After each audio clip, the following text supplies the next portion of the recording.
गोरखपुर में विष्णु मिठाई वाले की दुकान बहुत ही मशहूर थी। विष्णु मिठाई वाले की मिठाइयों के चर्चे दूर दूर तक होते थे। विष्णु और उसकी पत्नी शुद्ध देसी घी में मिठाई बनाया करते थे, जिसकी खुशबू गांव भर फैल जाती थी और ग्राहक खुशबू से खींचे चले आते थे। वैसे तो विष्णु की दुकान बहुत ही बढ़िया चल रही थी, लेकिन विष्णु कभी अपनी कमाई से संतुष्ट नहीं था और उसे हमेशा ज्यादा पैसे कमाने का लालच था। एक दिन की बात है, विष्णु इसी सोच में डूबा था। मैं क्या करूं जिससे मुझे ज्यादा मुनाफा हो? क्या मुझे मिलावट करनी चाहिए? नहीं नहीं नहीं नहीं, बिल्कुल नहीं। मेरे ग्राहक भी टूट जाएंगे। तो मैं क्या करूं? तभी विष्णु की पत्नी सुरेखा वहां आई। क्या हुआ? क्या सोच रहे हो? वही तो हमेशा सोचता हूँ, ज्यादा पैसे कमाने का उपाय। आप और आपकी सोच मेरी तो समझ में नहीं आती। खाना रखा है, खा लेना, वरना ठंडा हो जाएगा। सुरेखा वहां से चली गई और विष्णु फिर से अपनी सोच में डूब गया। मैं क्या करूं? तभी विष्णु का ध्यान उसके तराजू पर पड़ा और उसे कुछ सूझा।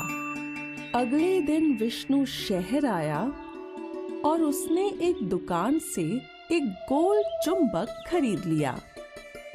विष्णु ने वो चुंबक तराजू के नीचे लगाया।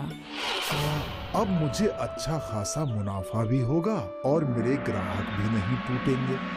तभी उसका एक ग्राहक आया। भैया 1 किलो जलेबी तो दो। विष्णु ने ग्राहक को जलेबी दी और पैसे देख वो बहुत खुश हुआ और तराजू में चिपके हुए चुंबक की वजह से विष्णु को अच्छा खासा मुनाफा हो रहा था।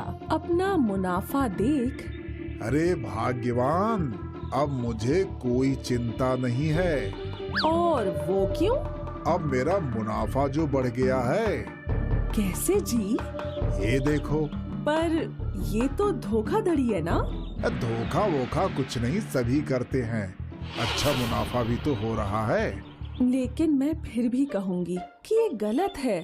विष्णु ने सुरेखा की एक ना मानी।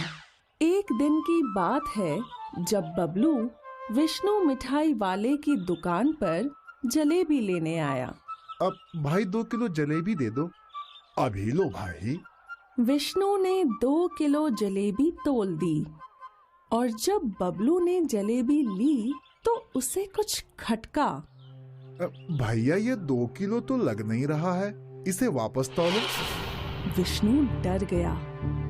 अब तुम अकेले ग्राहक नहीं हो, मुझे दूसरों को भी मिठाई देनी है। लेनी है तो लो, वरना चलते बनो।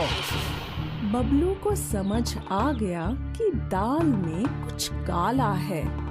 बबलू एक दूसरे दुकान पर गया और वहां उसने जलेबी वापस तोली तो वो सिर्फ 1.5 किलो ही थी। बबलू एक तराजू लेकर विष्णु मिठाई वाले की दुकान के बाहर पहुंचा। सुनो सुनो सुनो, पेश है जादुई तराजू। जो भी तौलो कम ही निकलेगा। आइए आइए आइए। विष्णु ये देख डर गया, लेकिन फिर भी वो बबलू को डांटने पहुंचा। अरे ये क्या तमाशा लगा रखा है? तमाशा मैंने नहीं, आपने लगा रखा है। भोले भाले गांव वालों को लूटते हो। बबलू ने विष्णु का तराजू उठा लिया। ये देखिए, ये चुंबक, ये विष्णु हम सबको लूट रहा है। ग्राहक भड़क गए और उन्होंने विष्णु की अच्छे से पिटाई की। इसीलिए कहते हैं, ईमानदारी की कमाई ही असली कमाई होती है और बेईमानी सिर्फ बुरा नतीजा ही देती है।